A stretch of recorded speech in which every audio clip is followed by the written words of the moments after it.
எனக்கு தெரிஞ்ச வரைக்கும் பூஜா வந்து நிறைய டைம் நான் அவளை வந்து ட்ரிக் பண்ணி அவள் இந்த சீஸ் பர்கர் அதெல்லாம் நிறையா சாப்பிடுவாளா.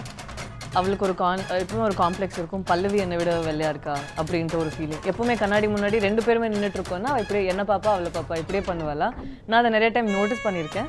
அப்புறம் ஒரு நாள் நான் கிட்ட சொன்னேன், பூஜை நீ வெள்ளையாகணும்னா வெஜிடபிள்ஸ் அண்ட் ஃப்ரூட்ஸ் சாப்பிடணும், அப்போ தான் நீ வெள்ளையாக. ஆக்சுவலி அவள் சாப்பிட்டா. அவளுக்கு வெஜிடபிள்ஸ் ஃப்ரூட்ஸ் பிடிக்கவே பிடிக்காது.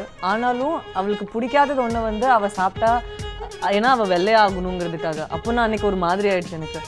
ஸோ எந்த அளவுக்கு வந்து என்னை விட 5 வயசு யங்கர் ஒரு பொண்ணுக்கு அவ்வளோ ஒரு இம்பேக்ட் க்ரியேட் பண்ணியிருக்கும். எனக்கு இப்போது அதுலேருந்து வர மணி ஒரு வாட் எவர் அதை நான் வீட்டுக்கு எடுத்து போய் நான் அந்த 3 சப்பாத்தி சாப்பிடுவேன், கொஞ்சம் ரைஸ் சாப்பிடுவேன், இந்த மாதிரி காரில் சுற்றிட்டு இருப்பேன். எனக்கு இது வந்து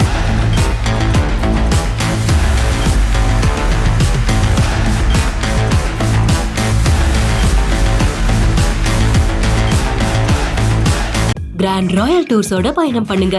இடங்களும் புதுசு, நினைவுகளும் புதுசு.